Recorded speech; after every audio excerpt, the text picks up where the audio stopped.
Alhamdulillah.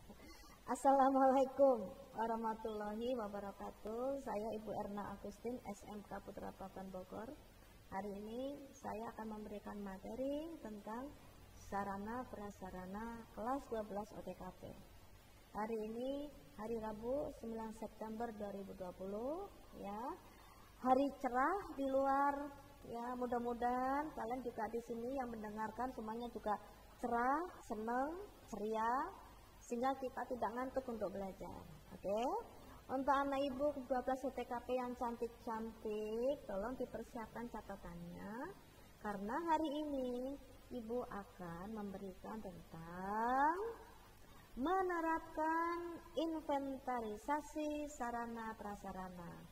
Ingat, ini karena kelas 12 ada hubungannya lanjutannya dengan Sarpras kelas 11. Jadi buku kelas 11 boleh dibuka, diteruskan lagi kalau masih ada kertas yang kosong di belakangnya, oke ya. Dan tadi udah ada istirahat, jangan lupa sudah cuci tangan belum, dan menggunakan masker saat kita di rumah atau pada waktu kita ada tamu, misalnya tiba-tiba ketemu orang atau kita saat keluar rumah. Protokol kesehatan selalu kita patuhi supaya kita bisa putus dengan pandemi. Putus begini ya, salah ya. Putus saat kita pandemi ini ya. Oke. Menerapkan inventarisasi sarana dan prasarana. Nanti kita di sini akan belajar tentang apa itu inventarisasi, apa itu tentang dasar hukum dan semuanya ya. Baik, ibu akan di sini presentasikan materi kita ya. Mudah-mudahan kalian nanti bisa belajar bersama-sama dengan ibu.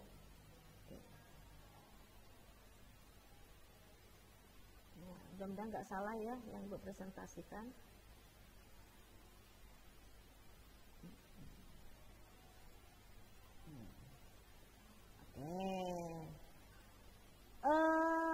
Ini yang sudah ibu siapkan untuk kalian, menerapkan inventarisasi sarana prasarana untuk kelas 12 OTKP. Ya, saya Ibu Erna Agustin, SMK Putra Pakuan Bogor. Oke, kalau kita ngomong tentang inventarisasi Sarpras, ibu balik lagi ke kelas 11. Masih ingat kan kita sudah belajar tentang itu apa sarana prasarana ya.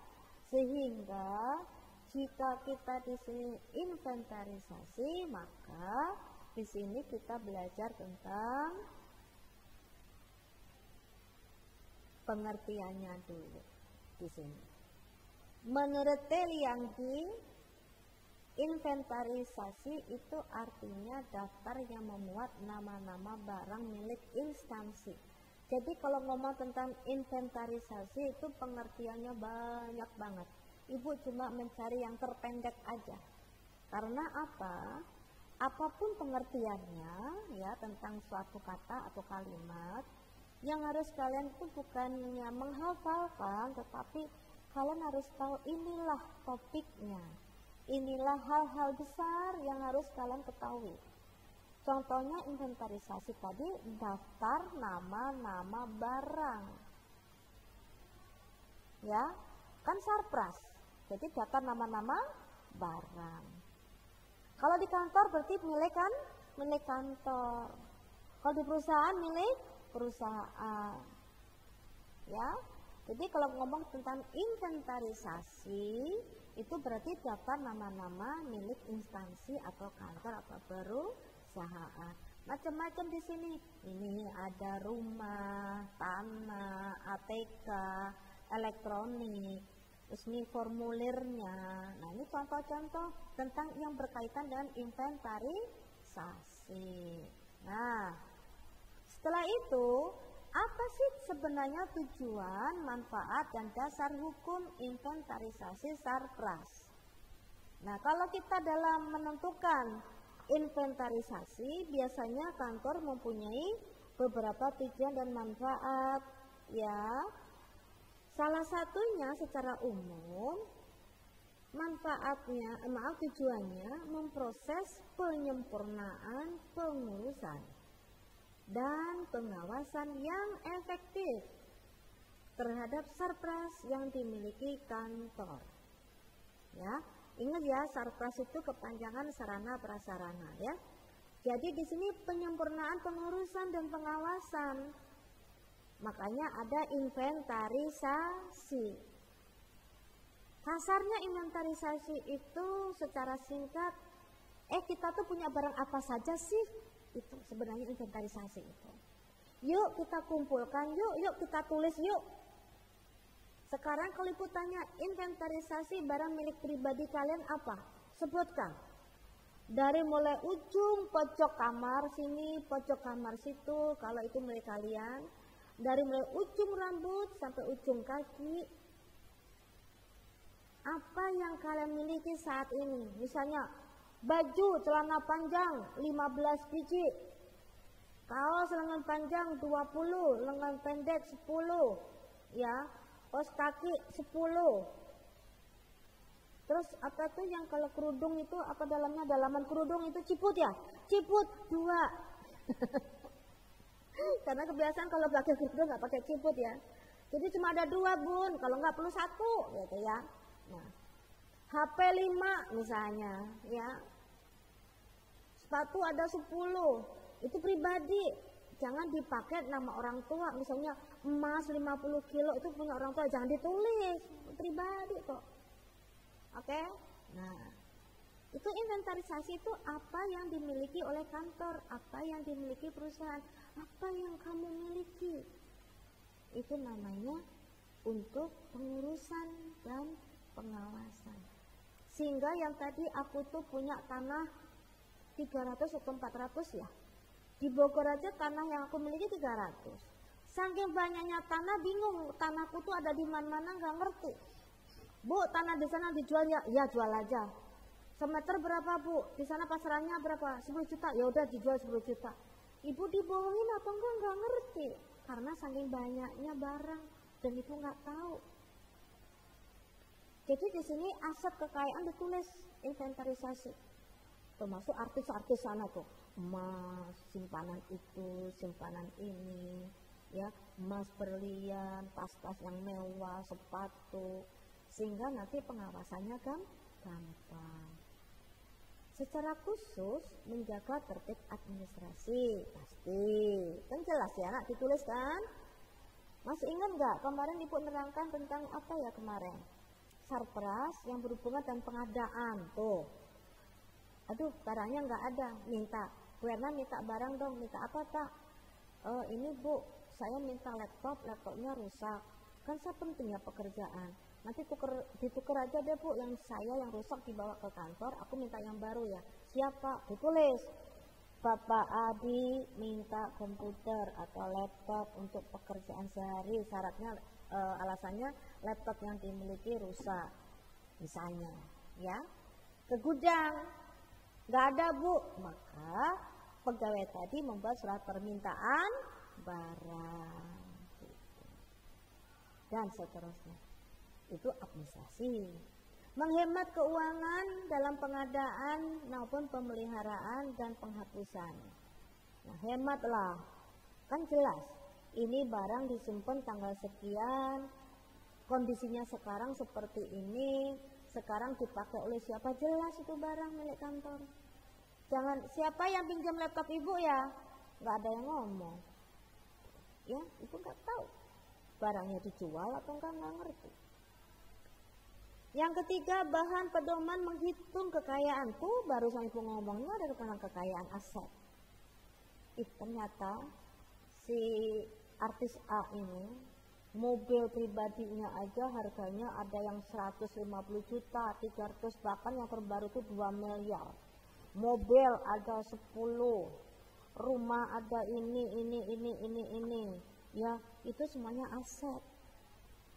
Kekayaannya dihitung. Ya, dan aset itu dihitung jika bisa ada uangnya, dinilai dengan uang. Jadi kalau punya tanah harus nilai dulu. Aset perusahaan tanah di Mega Sentul 50 hektar. Di sana 1 hektar berapa? 1 meter berapa tuh tanah? Tinggal dikalikannya 50 hektar. Ya. Misalnya 1 meter 1000. Itu tadi 50 hektar. Ya, misalnya berapa? Misalnya 500 miliar misalnya atau 50 miliar gitu. Jadi tanah seharga 50 miliar. Ditulisnya begitu. Tanah di Mega Sentul 50 hektar 50 miliar atau 500 miliar gitu ya. Mobil tahun sekian mereknya ini, mobil ini harganya misalnya 200 juta, maka ditulis di situ mobil seharga 200 juta. Dan ini menghitung kekayaan perusahaan. Jika kalian tidak tahu tata caranya saat jadi pegawai di sana, bisa bertanya pada pimpinan atau orang yang ditunjuk. Contohnya kita bisa nanya ke notaris ke sekolah dong, ke yayasan dong, ngapain? Kita mau ngitung kekayaan aset negara tapi nggak tahu caranya bagaimana. Nah, notaris akan ngajarin. Ibu, TV ibu berapa inci ini? 25 inci. Mereknya apa? Mereknya A. Oh, udah berapa lama belinya? Oh, di sini udah 5 tahun. Maka TV itu dihargai sekian. Ya, kemarin ibu nanyain waktu ibu mau misalnya ada temen yang mau jual HP ke sana ditanya, "Buy system ya, Bu?" Ibu nggak ngerti buy system itu apa. Ternyata buy system itu begitu dimasukkan HP merek ini, ya, HP-nya merek ini, tahun ini, kondisinya begini, maka secara otomatis jebret masuk. Ibu, HP yang ibu miliki, kata teman saya tadi, ke saya cerita, dihargain 150.000. Ya Allah, seperti itu nak. Nah, makanya ini tadi apa? Menghitung kekayaan itu tidak segampang kita, berapa Bu? 30 juta Bu. Tulis. Ini kursi berapa nih? Oh, 1 juta Bu. Kan kita nggak pernah tahu nak. Ya, gitu. Ada orang namanya negosiator. Ada orang yang namanya pekerjaannya juga seperti itu ya. Yang bisa cara tata cara menghitung aset kekayaan. Yang keempat, memudahkan pengawasan dan pengambilan sarpras yang sulit. Ya, nanti namanya juga dikendalikan, diawasi sarpras yang dimiliki, ya. Biar gampang dimiliki, dikendalikan itu artinya apa? Jika ibu itu punya mobil kantor 5, ya, pegawainya ibu cuma 10 tapi mobilnya 5, terus mau beli lagi, itu mobil siapa yang make? Ya, jadi harus jelas, kalau inventarisasi itu harus jelas. Jangan saya begitu beli, Pak kan kita udah beli, oh masa sih? Iya, tapi warnanya beda Pak, Bapak sekarang belinya merah, kemarin kita kantor punyanya putih. Nah, jadi jangan sampai seperti itu. Mudah diawasi dan dikendalikan, artinya jangan sampai begitu perusahaan kita tuh, maaf ya, uang itu gampang beli apa aja bisa misalnya. Akhirnya semuanya dibeli. Pegawai minta A beli, pegawai minta B beli, ada yang kurang dicek dibeli. Akhirnya semuanya beli, barang numpuk. Ya. Terus di sini ada manfaatnya menentukan kebutuhan dan menyusun rencana. Tadi Bapak Ibu sebentar lagi, Ibu ngomong sebentar lagi ya, September, Oktober, November, Desember, 3 bulan lagi ya. Bapak Ibu sebentar lagi atau 3 bulan lagi kita tahun 2001. Tolong di sini ya. Bapak Ibu tuliskan kebutuhan kantor Bapak Ibu tiap bagian, tiap ruangan. Contoh bagian misalnya di sini bagian SDM, membutuhkan apa, tulis, ajukan ke saya, diajukan kurang lebih seminggu lagi. Jadi barang yang Bapak Ibu miliki apa, kondisinya seperti apa, membutuhkan baru kayak apa, harganya berapa. Tulis semuanya sama Ibu. Kursi sudah nggak nyaman, ini panas duduknya, ganti kursi, alasannya duduknya tidak nyaman. Bisa aja ya. Terus TV, TV misalnya 20 inch atau 21 inch, minta dikasih yang gede lagi. Ya kalau bisa mereknya yang ini, AC tambah lagi satu mereknya ini. Itu kebutuhan diajukan. Ya. Baru setelah itu bagian inventarisasi itu menyusun rencana apa kebutuhan barang. A butuh, B butuh. Nah, pimpinan nanti ngecek ini nggak usah beli lagi kan kita udah punya. Ini kasih ke sana, ini kan udah punya, sudah ada, betulin ini. Nah, itu. Ya. Ini pengarahan. Barang yang sudah ada kasihkan ruangan ini, gitu ya. Terus belinya di mana? Aduh, kalau merek ini harganya sekian, bagaimana kalau mereknya ini? Sama kok, kualitasnya hanya beda merek, tapi harganya lebih murah, misalnya, ya. Pedoman penyaluran tadi. Karena ruangannya butuh apa? AC, Pak. AC-nya kurang satu, Pak. AC-nya kecil, kan ruang kita besar. Jadi mereknya satu, tapi mintanya 1 PK misalnya. Kalau perlu diganti, Pak, yang satunya 1 PK, jadi 2 karena ruangannya besar. Terus pojok sini. Jadi diarahkan, kita minta. Jika memang itu suatu kebutuhan, bukan keinginan ya, untuk orang banyak dan untuk kantor, maka pimpinan akan lihat, ya udah yang di sana ambil letakkan di sini, ganti yang sini. Ini AC yang lama ini pindahkan ke sana. Ya ini namanya inventaris barang. Tidak, ya udah ambil buang, ambil ganti yang baru sekarang dua pasang. Tidak seperti itu. Nanti duitnya kantor habis untuk beli barang nanti ya. Menentukan keadaan barangnya tua, rusak, ya, terus atau lebih, misalnya ATK tuh sekali beli banyak, kertas A4 misalnya 100 rim, folio 100 rim, disimpan di gudang semuanya, pulpen segala macam, lupa. Barang kalau yang seperti itu kadang kayak spidol, kayak pulpen, itu nanti tintanya ada kadaluarsanya, jadi nanti nggak bisa dipakai lagi. Ya, jadi dicek dulu barang kita. Kalau orang bilang stock of name ya, stok kita dicek dulu. Wah ini barangnya nih, ini bisa dipakai. Kemarin yang butuh apa? Keluarkan dulu nih yang butuh yang sesuai dengan permintaan. Ini yang rusak, pinggirin. Ini yang bisa dipakai sekarang, keluarin, yang disimpan ini. Sehingga nanti tahu, dari barang yang ada orang yang membutuhkan, dikeluarkan atau tidak, sehingga nanti kita belinya sisanya. Beli atau diperbaiki. Ya, sehingga tadi ada pengawasan dan pengendalian barang. Jelas ya? Tuh.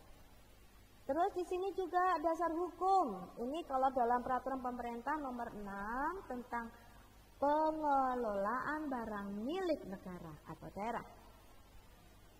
Institusi pejabat penanggung jawab atas kekayaan milik negara. Kenapa kalian belajar seperti ini? Karena kadang, mudah-mudahan maaf ya nak, nanti kalau UNBK pengadaan barang itu keluar soalnya. Untuk apa? Di sini akan jelas siapa penanggung jawab. Pembina umum itu presiden, yang secara fungsional dilakukan oleh Menteri Keuangan, yang selanjutnya dilimpahkan kepada Direktorat Jenderal Moneter.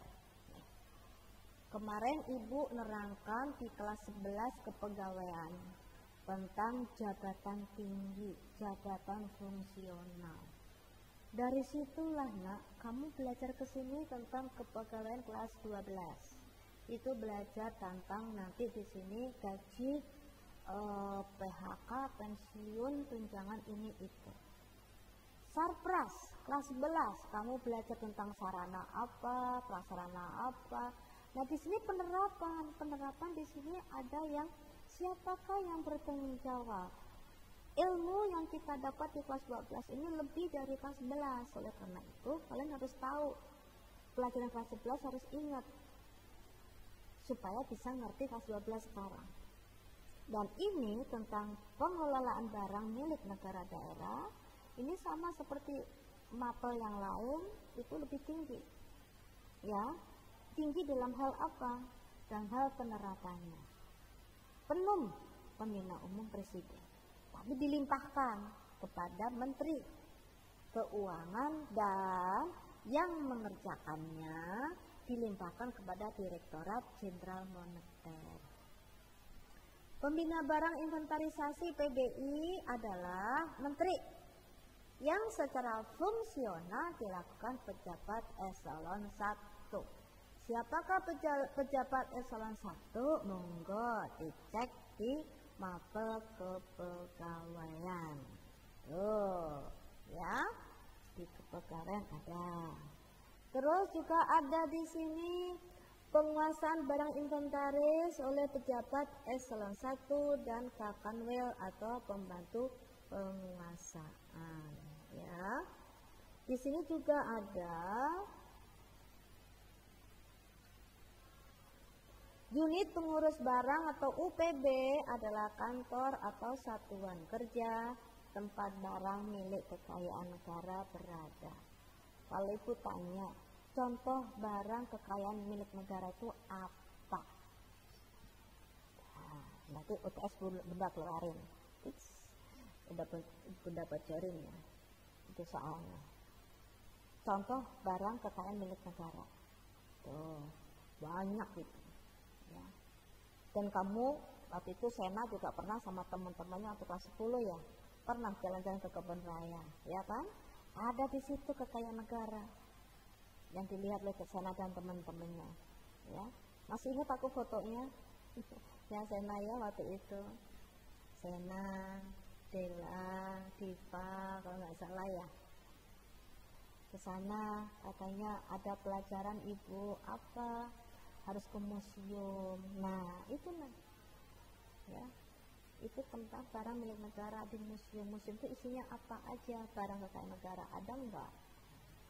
Di situ juga ada penanggung jawab pengawasan barang inventaris PPBI oleh kepala kantor, ya. Ada unit pengelola barang UPB, orang yang ditugasi menerima, menyimpan dan mengeluarkan barang atas perintah kuasa barang. Dan pada umumnya bendahara material adalah penguasa gudang. Jadi di sini kalau kita ngomong tentang dasar hukum, tolong dibaca. Ibu tahu bahwa kalian tuh masih SMK. Mungkin membaca undang-undang peraturan itu terlalu berat, tetapi setiap undang-undang peraturan yang diberikan oleh sekolah harus dipelajari minimal kamu membaca minimal sekali, sehingga tahu apa itu sarpras, apa itu UPB, apa itu pegawai negeri, apa itu pegawai swasta, apa itu disiplin, nah, dan seterusnya itu ada peraturannya, ya. Dan kalian harus tahu karena apa? Nanti jika kalian lulus sekolah dan bekerja, kalian sudah akan bukan belajar lagi, tapi akan menerapkan itu. Menerapkan disiplin di tempat kalian kerja, akan mendapatkan gaji upah sesuai dengan apa yang kalian pelajari saat sekolah. Nah, itu semuanya nanti penerapannya, nak. Sehingga kamu tahu, oh, waktu belajar dulu di sekolah tentang keuangan, ada career system, merit system tuh seperti ini toh. Nah, oh, aku lulus SMK, sekarang aku tuh posisinya di sini toh sekarang. Itu nanti penerapannya. Oleh karena itu di sini dalam penerapan inventarisasi sarpras, tolong dicek dasar-dasar hukumnya, ya. Terus di sini jenis. Ini untuk kelas 11, Ibu lihat kemarin di dalam senel yang kalian kumpulkan, itu ada jenis inventarisasi sarpras. Mudah-mudahan kalian masih ingat pada kelas 11 ya. Ada administrasi barang inventaris itu namanya buku induk barang inventaris. buku golongan barang inventaris, dan buku catatan barang non-inventaris. Ya, jelas ya, administrasinya barang inventaris itu ada buku induk, ada buku golongan barang inventaris, buku catatan barang non-inventaris. Nah, formatnya dicatat dalam buku induk dan golongan barang inventaris. Barang-barang yang tidak habis pakai ya, tidak habis pakai itu dicatat di buku induk dan golongan barang inventaris. Sedang barang-barang habis pakai dicatat dalam buku catatan barang non-inventaris ya. Sehingga nanti tolong catat ini ATK. ATK itu barang habis pakai atau tidak habis pakai. Nah, kalau habis pakai maka dicatat dalam buku catatan barang non inventaris. Kalau tidak habis pakai artinya dicatat dalam buku induk dan buku golongan barang inventaris. Nah, apa sih langkah-langkahnya? Nih, kalian nanti kalau sudah membaca, mencatat PowerPoint Ibu, tolong kalian nanti lihat ya di Google tentang lembar hasil opname barang inventaris atau LHOPBI ya, barang induk barang inventaris atau BIBI, buku golongan barang inventaris atau PGBI, dan kode klasifikasi barang inventaris. Ada juga daftar kode akuntan pengguna barang dan kode wilayah. Ini langkah-langkah kalau sarana prasarana berhubungan dengan tadi barang-barang yang ada di kantor. Mungkin kalau perusahaan besar atau punya negara menggunakan ini. Tapi jika kantor kita kecil, maka minimal buku inventaris itu atau buku induk itu ada. Ya. Terus di sini apa sih barang inventaris itu? Yang pertama barang habis pakai. Tuh, barang habis pakai itu di sini barang yang hanya dipergunakan dalam satu kali pemakaian. Tuh, barang habis pakai itu berasal dari pembelian yang menggunakan anggaran belanja bidang. Ya.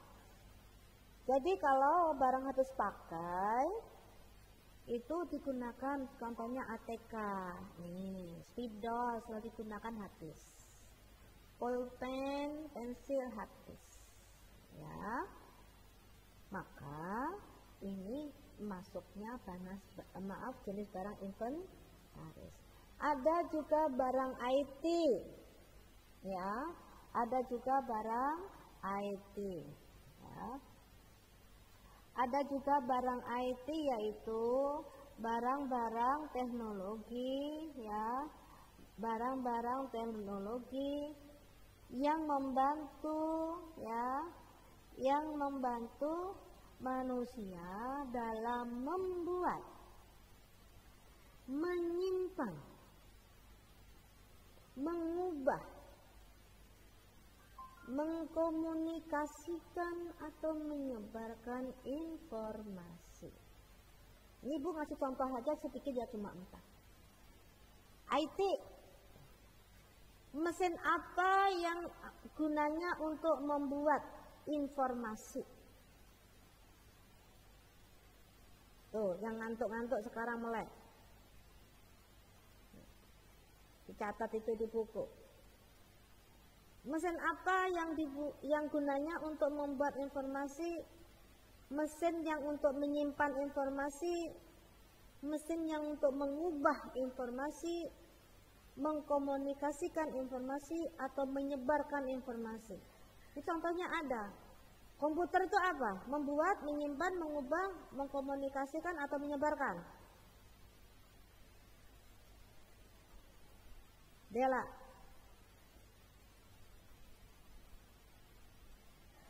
Komputer itu apa? Membuat, menyimpan, mengubah, mengkomunikasikan atau menyebarkan informasi.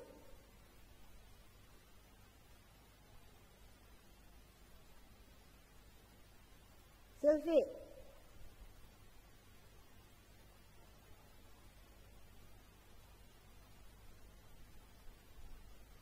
Ibu sudah bertanya kepada 2 orang dan ibu tidak tahu kemana yang 2 orang ini. Ya.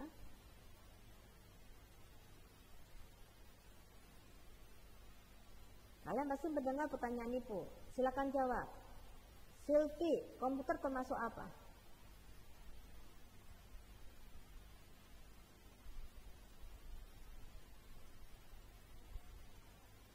Dela.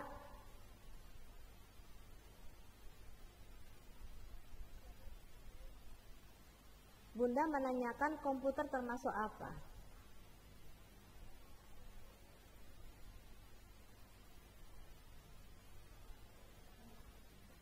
Komputer termasuk membuat, menyimpan, mengubah. Kenapa? Iya, itu untuk apa? Membuat, menyimpan, mengubah, mengkomunikasikan atau menyebarkan informasi. Menyebarkan informasi komputer. Lewat apa disebarkan informasinya komputer? Lewat apa kata kamu komputer itu bisa menyebarkan informasi? Lewat apa? Lewat apanya? Internetnya. Bagus. Alatnya komputer, kita mengerjakan, kita sebarkan menggunakan internet atau surat elektronik. Bagus, makasih ya. Nah, terus ibu tanya di sini, siapa yang di sana yang lagi ngantuk di sini, ada nggak yang lagi ngantuk? Nah, ini siapa yang ngantuk di sini ya? Yang paling ngantuk ini siapa nih di sini? Ngantuk. Silvi ngantuk nggak nak? Silvi ngantuk nggak? Nah, contohnya yang mengubah yang mengkomunikasikan atau mesin untuk mengkomunikasikan itu apa informasi? Ada nggak Silvi? Contohnya apa? Barang IT untuk mengkomunikasikan informasi, contohnya apa Silvi? Aduh, Silvinya lagi ngantuk ini kayaknya. Nah, ini contoh-contohnya yang tadi ibu berikan ya. Ini apa nih contohnya? Membuat itu ada yang tadi komputer ya, mengetik kan, membuat surat, menyimpan juga bisa ya. Ada di sini mengkomunikasikan, itu ada telepon, ada HP, itu kan IT nak ya, teknologi ya. Ini ada LCD, ini mengkomunikasikan informasi dari LCD sini langsung ke tembok sana, ke papan atau ke layar gitu ya. Banyak nak jenis-jenis barang informasi berupa IT. Nanti kalau ditanya harus bisa jawab ya. Terus prosesnya, pegawai inventaris itu mencatat barang-barang yang diperlukan. Tadi sudah ya, setelah itu selesai dilaporkan. Pak, ini mau beli barang, setuju nggak Pak? Boleh nggak Pak? Dicek dulu sama pimpinan satu-satu. Jangan, oh ya mana tanda tangan? Oh, baik banget pimpinannya ya. Kalau tinggal tanda tangan ibu masukkan HP 10 nanti. Ya. Setelah disetujui pimpinan akan membeli barang yang diperlukan dan barang yang sudah dibeli dicocokkan dengan kwitansi pembelian yang ada. Cocok enggak sih? Kamu kan suka COD ya? Nih. Neng, ini dapat kiriman Neng dari mana? Oh iya, kemarin aku beli barang misalnya tentang cover atau HP misalnya ya. Enggak tahu lah bahasanya itu punten salah-salah. Dicocokin, oh aku pinginnya warnanya misalnya merah, ada gambar seperti ini dicocokkan. Oh iya deh Pak, cocok, tanda tangan. Dicocokkan dengan kwitansi, bener nggak kita beli sepatu nomor 37 mereknya ini harganya sekian. Jangan sampai dikasih barang tidak cocok dengan barang yang kita inginkan. Langkah terakhir, kwitansi tadi yang telah dibuat direkap. Ya, jadi kalau kalian kemarin PKL Kalian kan kadang-kadang di kantor kan disuruh merekap kan, masukkan tanggal kan, di perpustakaan merekap tanggal sesuai dengan ini. Ada juga di sana memasukkan data-data sesuai dengan tanggal, dimasukkan. Gampang dicari jika diperlukan, makanya diproses. Oke ya. Setelah itu diperiksa barang mana saja yang sudah berkurang atau habis pakai, terus dicatat ke dalam buku besar kodenya, ya, jumlah tanggal pemakaian. Kita mencatat kondisi barang dan kondisi barang habis atau sisa. Maka tadi udah bilang di awal Ibu, barang yang di gudang itu begitu ada rencana kebutuhan dicek dulu, ini dari bagian A, B, C, D, E, barang yang diminta banyak nih, cek gudang, oh ini ada di gudang, ini belum ada, ini beli belum ada, ada. Nah, di gudang selalu dicek, barang itu selalu dicek. Ingat dalam pengadaan kemarin udah belajar ya tentang apa nak, penerimaan, penyimpanan, dan penyaluran. Sebelumnya apa? Pengadaan. Jadi ingat nih, Sarpras sudah dari depan sudah mulai pengadaan, penerimaan, penyimpanan, penyaluran, dan sekarang inventarisasi barang atau Sarpras. Jadi runut belajarnya. Jadi jangan nanti nggak ngerti. Oke ya. Tadi dicek barang mana yang sudah berkurang atau yang sudah dipakai. Oh ini sudah ada, nggak ada, sudah habis ya. Setelah itu dicatat lagi di sini kondisi barangnya, ini sisanya ada nggak. Oh ini sudah habis dipakai di ruangan ini, sisanya sekian. Semuanya dicatat dan dilaporkan kepada pimpinan. Ya. Setelah itu kalau IT tadi, barang dicek IT-nya tadi. Barang IT mana yang perlu dilaporkan perawatan? IT itu kan perawatan. Nah, ini contoh misalnya apa nih? Laptop, ya. Ini komputer. Ini ada perawatan dirawat. Ya. Oh, barang ini lagi dirawat, lagi dibetulkan di sana di instansi ini, instansi itu barangnya apa? Barangnya ini. Itu dicatat di sini. Setelah itu dilaporkan.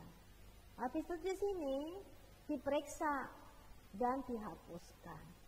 Jika barang baik inventaris tadi barang habis pakai, tidak habis pakai maupun barang IT tadi dicek. Jika ada barang yang rusak berat, ini lihat komputernya sampai tali sampai sini udah jebol ya, ya. Maka barang itu akan dihapus.